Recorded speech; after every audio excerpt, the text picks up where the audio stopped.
บายดีเจอข้าพเจ้าโกวิดน้อยบ้าปักสันคือเก้าเส้นเคยรายการเฮ็ดลิ้นกินแซ่บมื้อนี้มาเจอกันเมนูของพวกเราหลากหลายเลยอันนี้คืออาหารพื้นบ้านอาหารพิสดารนั่นก็คือส้มปลาน้อย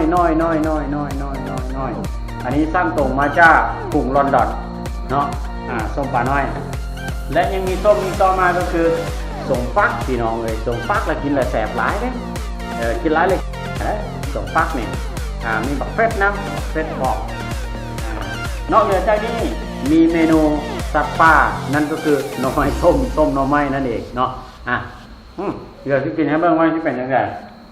เมนูพื้นบ้านของพวกเราอันต่อมาก็คืออันนี้ละ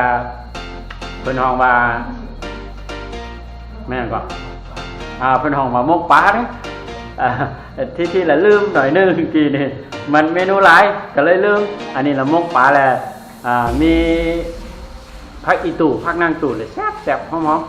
อมเดี๋ยวสิกุยให้เบิ่งถัดมาอันนี้คือเมนูที่ไวที่สุดกว่าโตกระต่ายนั่นก็คือเมนูหอยสิลาบสิก้อยแล้วต้องหอยทันทีหอยจี้หรือว่าจี้หอยนั่นเองเนาะนอกเหนือจากนั้นเมนูของพวกเรานั่นก็คือปลาทอดเนี่ยความกรอบของมันนี่ไฮก่อนระดับใบไม้ปิวมาใส่กันทั้งคู่นะความกรอบของมันอันนี้คือคาดบ่ได้เพราะเรามีอาหารนั่นก็คือสัตว์ป่าเราต้องจำและคุยและจำความแซ่บความนัวของมันจะอยู่ที่นี่เลยเดี๋ยวจะมาเบิ่งจะสาธิตวิธีการกินนี้ก่อนเนาะ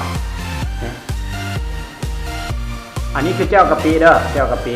อันนี้คือหน่อไม้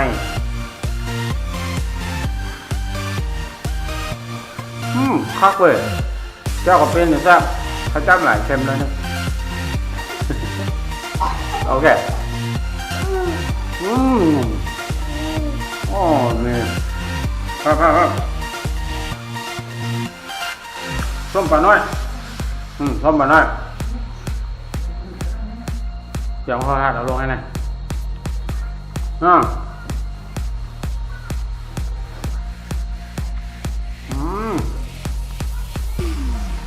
ครับ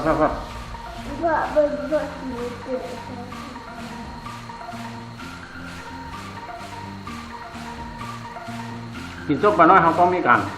คุยเนี่ย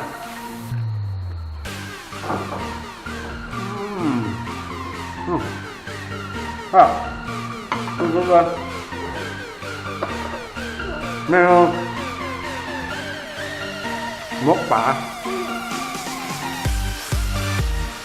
เอาจำแบบที่เนี่ย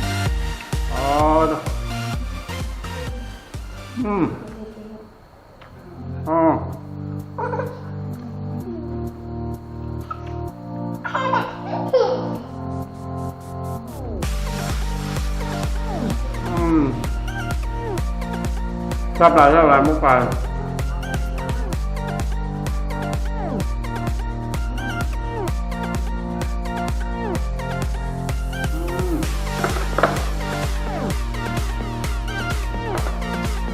อันนี้แก้วจำหอย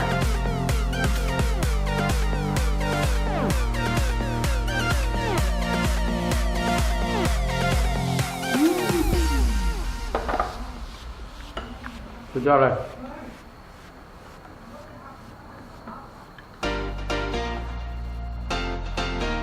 อันนี้ปลาทอดกินครับฟักส่วนได้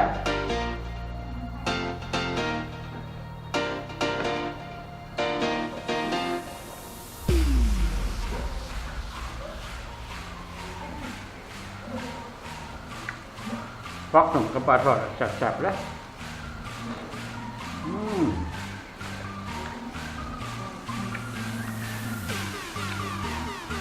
มากินกันมา